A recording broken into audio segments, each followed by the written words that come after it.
എണ്ണ തിളച്ച് വരുമ്പോൾ കുറച്ച് ഉലുവയും കടുകും ചേർത്ത് പൊട്ടിക്കുക.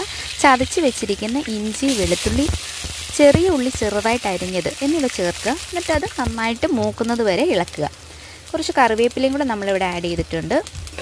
നന്നായി ഇതെല്ലാം മൂത്തതിന് ശേഷം തീ കുറച്ച് വെച്ചതിന് ശേഷം മാത്രം നമ്മൾ പൊടികൾ ആഡ് ചെയ്യുക.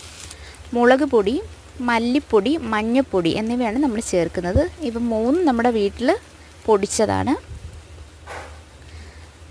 ഒരു 2 സ്പൂൺ മുളക് പൊടി, 4 സ്പൂൺ മല്ലിപ്പൊടി, 1/2 സ്പൂൺ മഞ്ഞൾപ്പൊടി എന്നിവയാണ് നമ്മൾ ചേർത്തത്. അത് മൂത്ത് അതിൻ്റെ പച്ചമണം മാറുന്ന സമയത്ത് നമ്മൾ കുതിർക്കാൻ വെച്ചിരുന്ന കുടംപുളി, പുളിവെള്ളവും കൂടെ ചേർത്ത് ആവശ്യത്തിന് വെള്ളവും കൂടി ചേർത്ത് തിളപ്പിക്കുക. കറി നന്നായിട്ട് തിളച്ച് കുറുകി വരുമ്പോഴത്തേന് കഴുകി വൃത്തിയാക്കി വെച്ച മീൻ ചേർക്കുക.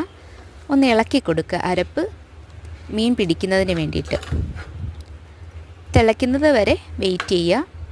നന്നായിട്ട് വെന്ത് തിളച്ച് കുറുകിയതിന് ശേഷം കുറച്ച് ഉലുവ പൊടിച്ചത് ചേർക്കാം, പച്ചവെളിച്ചെണ്ണ ചേർക്കുക, കുറച്ച് കറിവേപ്പിലയും കൂടെ അതിൻ്റെ മുകളിൽ തൂകാം.